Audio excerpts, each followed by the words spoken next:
नमस्कार मंडळी, पूजाच रेसिपीमध्ये तुम्हा सर्वांचं पुन्हा एकदा मनापासून स्वागत। कसे आहात? मजेत आहात ना? मजेतच असणार। ते कारणास्तव आपल्या चॅनलवरती रेसिपी अपलोड झाल्या नव्हत्या। इथून पुढे आपल्या चॅनलवरती रेग्युलरली रेसिपी अपलोड होणार आहेत। तुम्हाला जर माझ्या रेसिपी बघायला आवडत असतील तर व्हिडिओला लाईक करा, शेअर करा आणि सबस्क्राइब करा, कारण मी काही नवीन रेसिपी केली तर त्याचे नोटिफिकेशन तुमच्या फोनवरती येऊन जाईल।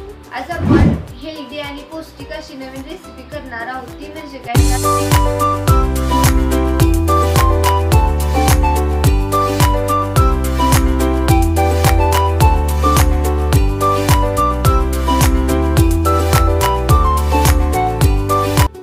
बीटचा हलवा करणार आहोत। खायला एकदम टेस्टी आहे आणि पौष्टिक आहे। जर लहान मुलांना बीट आवडत असेल तर तुम्ही अशा प्रकारे बीटचा हलवा करून देऊ शकता। जर आपल्यात नवीन पाहुणे येणार असतील तर त्यांना गोड कुठला हा पदार्थ बनवायचा तुम्हाला जर प्रश्न पडला असेल तर तुम्ही अशा प्रकारे बीटचा हलवा बनवून देऊ शकता। पाहुणेही आवडीने खातील बीटचा हलवा। सेम गाजराच्या हलव्यासारखा हा बीटचा हलवा लागतो। ही सोपी पद्धत आहे हलवा करण्याची। चला तर मग आपण वेळ न घालवता रेसिपीला सुरुवात करूया। इथे मी 2-3 बीट घेतलेले आहेत, त्याची साल काढून घेतलेली आहे, तुम्ही बघू शकता। इथे आता आपण बीट किसून घेणार आहोत। अशा प्रकारे आपण बीट किसून घ्यायचं, तुम्ही बघू शकता। बीट खायला खूप हेल्दी आहे। अशा प्रकारे आपलं सर्व बीट किसून झालेलं आहे, तुम्ही बघू शकता। किती मस्त असा आपला खिस पडलेला आहे। त्यानंतर मी गॅसवरती कढई ठेवलेली आहे, त्यामध्ये आपण 1-2 चमचे तूप टाकून घेऊया। तुम्ही तुमच्या आवडीनुसार टाकू शकता। त्यानंतर आपण त्यामध्ये जे आपण बीट किसलेलं ते टाकून घेऊया। त्यानंतर आपण ते सर्व आता एकत्र मिक्स करून घेऊ। बीटचा हलवा खायला खूप छान लागतो आणि हेल्दी आहे बीट खाण्यासाठी।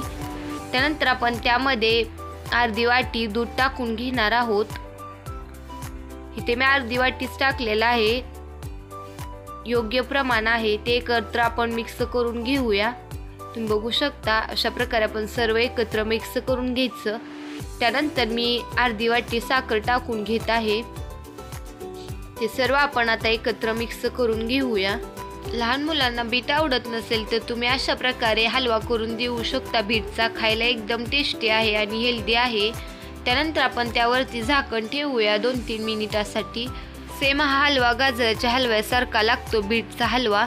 त्यानंतर तुम्ही बघू शकता इथे आपली 2-3 मिनिटे झालेली आहेत।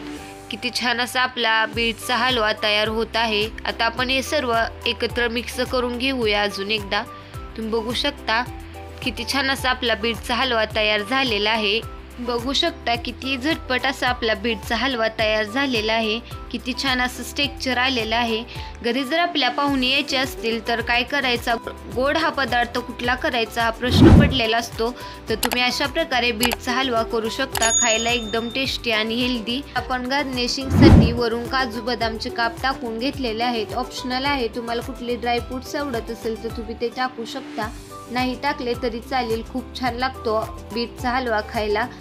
तुम्ही बघितलंच असेल कसा केला, काय केला। एकदम झटपट असा आपला बीटचा हलवा तयार झालेला आहे।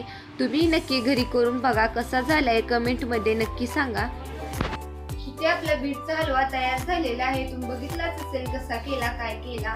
एकदम साध्या सोप्या पद्धतीने आपण हा बीटचा हलवा केलेला आहे। घरी करून पहा, कसं झालंय कमेंटमध्ये नक्की सांगा। व्हिडिओ आवडला तर लाईक करा, शेअर करा आणि सबस्क्राइब करा।